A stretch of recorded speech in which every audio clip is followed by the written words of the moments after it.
Assalamualaikum warahmatullahi wabarakatuh. Waalaikumsalam warahmatullahi wabarakatuh.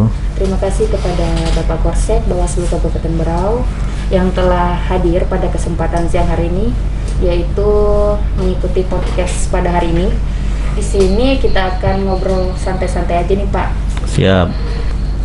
Mungkin langsung saja saya tanyakan nih Pak. Ngomong-ngomong, sebelum di kepemiluan, di mana saja Bapak bertugas?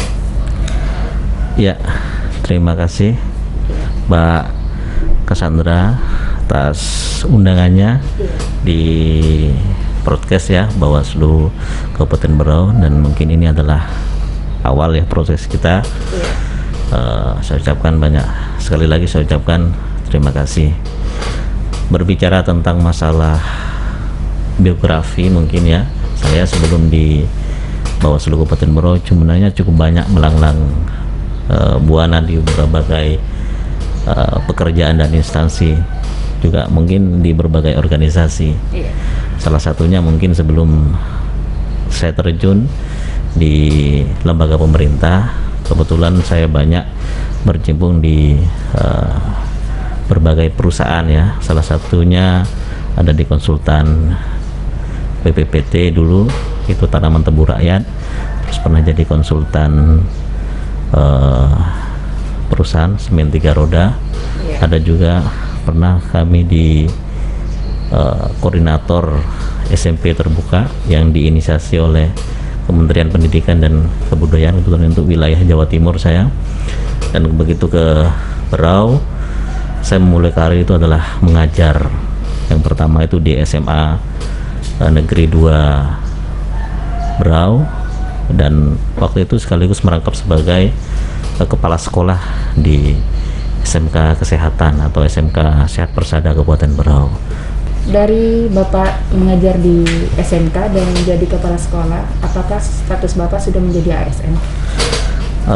Waktu itu 2008 ya, 2009 saya mengajar, jadi kepala sekolah juga belum. Saya baru diangkat di ASN itu tahun 2010. Kebetulan langsung ditempatkan di daerah pesisir di Talisayan, di SMA 3 Berau, dan tepatnya di Talisayan. Dan selang berapa tahun kebetulan merangkap juga di PLT di sana untuk menggantikan kepala sekolah, kebetulan waktu itu adalah sakit gitu. Nah mungkin itu saya dari mengajar sampai jadi kepala sekolah, ya itulah kegiatan kita lah, mengajar. Baik Pak, apakah setelah mengajar Bapak langsung terjun ke dinas? Untuk masuk ke dinas itu saya tahun 2016. Kebetulan waktu itu saya ditunjuk oleh provinsi sebagai koordinator bendahara untuk membimbing bendahara-bendahara di provinsi Sekaltim. Nah kebetulan kita punya basic pengalaman akuntansi, sehingga kami ditunjuk oleh Dinas Pendidikan Provinsi untuk bisa mengkoordinir bendahara-bendahara, karena waktu itu sangat luar biasa pemeriksaan dari BPKP, Inspektorat, BPK.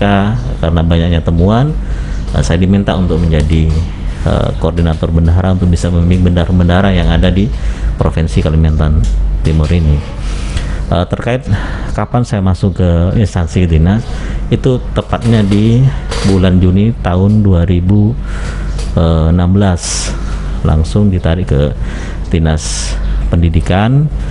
Kebetulan itu adalah di bagian keuangan, karena dari mungkin profil saya banyak membantu beberapa sekolah, sehingga mungkin pemerintah daerah melihat pas kalau mungkin di Dinas Pendidikan, maka kami ditarik di Dinas Pendidikan, dan kebetulan langsung dilantik sebagai kepala subbagian keuangan dan aset di Dinas Pendidikan. Nah, mungkin itu Mbak. Dari beberapa yang Bapak ceritakan, saya menyebutkan Bapak ini adalah orang yang luar biasa. Sudah banyak pengalamannya di dunia pendidikan. Oke Pak, mungkin saya mau bertanya lagi nih Pak, bagaimana kok bisa langsung masuk ke koordinator kesekretariatan Bawaslu Ya, terima kasih. Kebetulan ketika saya menjabat sebagai Kepala Subbagian Keuangan dan Aset Dinas Pendidikan Kabupaten Berau tahun 2017, itu tepatnya di bulan September. Masih waktu itu bukan Bawaslu, itu adalah Panwaslu. Nah, kepala sekretariatnya itu dan bendaharanya harus PNS. Nah, berhubung mungkin ada cari-cari siapa ini harus yang PNS ini. Nah, kebetulan dari Bawaslu Provinsi Kalimantan Timur itu ada bersurat ke kepala daerah untuk meminta bantuan agar ada salah satu atau ya 2 orang lah ASN yang harus diperbantukan di Panwaslu waktu itu. Masih ad hoc, bukan Bawaslu waktu itu. Akhirnya pemerintah daerah, dalam hal ini Sekda, waktu memanggil beberapa orang itu, kalau tidak salah waktu itu ada 8 orang yang ya secara tidak langsung diseleksi mana yang pas gitu. Nah, waktu itu saya menjabat sebagai Kasubag ya, keuangan. Nah, kenapa waktu itu ya dimintalah saya untuk menjadi kepala sekretariat. Saya sampaikan ke Pak Sekda waktu itu, dalam hal ini adalah mewakili pemerintah daerah. Pak, ini kan saya ini Kasubag ini, enggak apa-apa. Enggak apa-apa Mas Syambar, ini karena saya tidak mau KPU, Bawaslu selalu ribut saja dengan komisionernya. Karena yang saya tahu saudara ini punya pengalaman. Nah, kebetulan Mbak, saya mulai 2008 itu sudah di Panwaslu. Jadi di Teluk Bayur gitu kan. Terus di Talisayan sempat jadi ketua Panwaslu di kecamatan. Mungkin dari pengalaman itu pemerintahnya melihat pas mungkin ini, sehingga tahun 2017 itulah tepatnya tanggal 1 September saya diusulkan menjadi kepala sekretariat Panwaslu Kabupaten Berau. Dan seiring waktu 2018 Panwaslu berubah menjadi Bawaslu, menjadi badan yang sudah permanen, sehingga berubahlah menjadi koordinator sekretariat, dan saya menjabat ini ya sampai sekarang seperti itu, Mbak. Jadi berarti Pak, ini saya lihat Bapak sudah cukup lama, dari tahun 2017 ya. Ya. Mulai dari menjadi kepala sekretariat, kemudian diangkat menjadi koordinator sekretariat Bawaslu. Ya. Ngomong-ngomong nih Pak, bagaimana persiapan untuk tahapan pemilu di tahun 2024 Pak? Karena kita sudah mengetahui kesepakatan dan keputusan dari KPU, Bawaslu, dan DKPP. Gimana Pak? Maksudnya keputusan gimana? Kesepakatan ya? Kesepakatan ya. Persiapan. Ya betul, memang ada beberapa minggu yang lalu ada kesepakatan ya dari pemerintah, KPU, Bawaslu, DKPP, DPR agar penyelenggaraan pemilu serentak tahun 2024 untuk pemilihan DPR, DPRD, DPD, Pileg, Pilpres itu dilaksanakan pada tanggal 14 Februari tahun 2024. Dan di tahun yang sama juga dilaksanakan di bulan November, yaitu Pilkada serentak, yaitu pemilihan gubernur, wakil gubernur, bupati, wakil bupati, wali kota, dan wakil wali kota. Pada prinsipnya sebenarnya Kabupaten Berau, dalam hal ini kami berbicara kepada tupoksi saya sebagai koordinator sekretariat, pada prinsipnya siap atau tidak siap ya harus siap. Meskipun terus terang saja personil kita ini tidak terlalu banyak ya, tapi mudah-mudahan saya berharap nanti ke depan agar ada tambahan mungkin dari Bawaslu pusat untuk personil Bawaslu Kabupaten Berau, karena memang hadapi tahapan pemilu ini tidak mudah. Mengingat pemilu tahun 2019 itu cukup banyak memakan korban, baik itu adalah di pihak pengawas pemilu yaitu Bawaslu maupun di pelaksana pemilu itu sendiri yaitu KPU. Nah, oleh karena itu mengantisipasi itu semua memang harus perlu pemikiran yang cukup matang, apalagi di Bawaslu kami punya staf administrasi itu hanya 12 orang. Sedangkan tahapan kita itu insya Allah kalau tidak ada halang merintang itu di bulan Mei kita sudah mulai tahapan gitu. Iya, betul. Nah oleh karena itu ya mau tidak mau kita sebagai kepala sekretariat untuk memfasilitasi Komisioner Bawaslu untuk menyiapkan diri agar pelaksanaan pemilu serentak itu bisa berjalan dengan sukses dan lancar. Baik Pak, terkait dengan tahapan pemilu, Ya. persiapan dan sebagainya, tentunya kan Bawaslu harus mempunyai personil dari tingkatan kecamatan sampai ke bawah, yaitu Betul. kelurahan atau desa.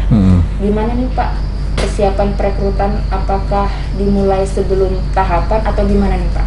Ya, terima kasih. Memang tahapan itu komitmen besar memang dilaksanakan bulan Mei ya. Iya. Meskipun PKPU itu hanya menyebutkan terkait dengan masalah pelaksanaan ya.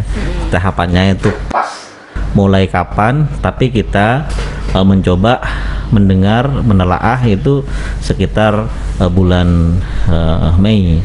Berarti di bulan Mei ini kan mulai pada tahapan terkait dengan masalah DPT, mungkin terkait dengan masalah verifikasi partai politik.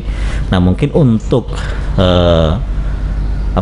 rekrutmen untuk Panwaslu kecamatan itu sekitar bulan Juli atau Agustus, kurang lebihnya seperti itu.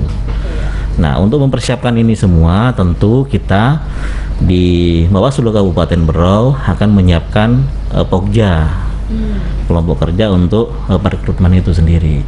Dan sebelumnya kita pasti kita akan menggunakan sosialisasi ke kecamatan, biar putra-putra terbaik di kecamatan itu bisa ikut andil dalam pelaksanaan pemilu ini untuk menentukan kita, untuk menentukan pemimpin yang terbaik lah masa yang akan datang. Tentunya seperti itu. Nah memang kalau kita berkacamata di pemilu sebelumnya memang agak kesulitan kita mencari personil karena mungkin ada perbedaan mungkin dengan KPU. Kalau KPU yang jelas umur 18 tahun itu ya lulusannya juga ya SMP SMA itu bisa. Tapi di Bawaslu memang ada perbedaan yang sangat signifikan, yaitu harus umurnya 25. Dan biasanya dengan usia-usia itu lulus kuliah atau kalau sudah lulus SMA di usia 18 biasanya sudah banyak bekerja, apalagi di daerah tambang ya. Itu agak susah memang mencarinya, apalagi kebutuhan kita harus 2 kali. Jadi kalau Panwaslu kecamatan itu adalah dibutuhkan 3, dia harus 6. Ada persiapan PAW namanya. Nah disitulah kadang-kadang orang-orang di kecamatan, tapi tidak semuanya ya, kecamatan-kecamatan tertentu memang agak susah, perlu kita sosialisasi karena ini sifatnya kan pengabdian, karena honornya juga tidak terlalu banyak, sedangkan pekerjaannya dan tanggung jawabnya cukup sangat luar biasa, dan itu adalah langsung berhubungan dengan masyarakat. Pasti ada konflik of interest antara penyelenggara dengan peserta pemilu itu sendiri. Oleh karena itu kita harus membangun strategi khususnya di kesekretariatan ini untuk memberikan pemahaman, arahan, sosialisasi kepada masyarakat biar bisa terlibat langsung untuk bisa mendaftar menjadi pengawas pemilu. Dan untuk kelurahan biasanya itu adalah dibentuk setelah Panwaslu kecamatan sudah dibentuk, karena nanti itu pokjanya untuk rekrutmen Panwaslu kelurahan atau desa itu ada di kecamatan. Sedangkan untuk di Bawaslu Kabupaten Berau ini kita merekrut untuk dari kecamatan itu sendiri. Nah kebetulan Kabupaten Berau ini ada 13 kecamatan, ya kita harus mencari putra-putra terbaik di 13 kecamatan ini. Mungkin gitu Mbak. Untuk penutupnya bagaimana nih Pak kesimpulannya agar pemilu nanti bisa terawasi sampai lapisan-lapisan terbawah? Tentunya kita perlu strategi yang harus kita persiapkan agar pelaksanaan pemilu ini bisa berjalan sukses dan lancar. Tapi tidak harus Bawaslu ini sendirian. Kita harus semua komponen harus terlibat. Baik itu penyelenggara pemilu di sini adalah Bawaslu dan KPU, tetapi stakeholder lain harus terlibat. untuk pelaksanaan pesta demokrasi ini, ya baik itu adalah instansi pemerintah juga pada masyarakat itu sendiri. Nah tentunya strategi kita mempersiapkan diri dengan baik, bagus, sehingga pemilu ini bisa berjalan sukses dan lancar. Dan tentunya kita harus menggandeng semua lapisan masyarakat, baik itu adalah organisasi masyarakat, lembaga pemerintah, berbagai stakeholder yang ada di Kabupaten Berau ini untuk bisa kerjasama bersama-sama kita mengawasi atau pengawasan secara partisipatif, dan juga kita juga merekrut kader-kader sekolah kader ya, sekolah kader pengawasan. Jadi kita semuanya manfaatkan dengan bagus, dengan baik, sehingga pelaksanaan pemilu serentak tahun 2024 ini berjalan dengan sukses, aman dan lancar. Tentunya kami juga berharap nanti dukungan pemerintah dalam hal ini terkait dengan masalah support anggaran dan lain sebagainya itu harus juga bisa berjalan seiring dan seirama, sehingga sama-sama mensukseskan pesta demokrasi pemilu serentak tahun 2024 ini. Terima kasih. Jadi itu yang kita sampaikan Pak terkait dengan masalah strategi mungkin pemilu. Mungkin lain waktu kita secara detail mungkin kita bisa berbicara dengan strategi secara teknis kepemiluan. Terima kasih. Baik Pak, mungkin demikian hasil bincang-bincang sampai kita. Ini mungkin merupakan pertemuan awal kita. Mungkin selanjutnya kami akan mengundang kembali Bapak dan mempertanyakan beberapa hal terkait kepemiluan Pak. Teknis pemiluan. Iya, terkait teknis kepemiluan Pak. Ya.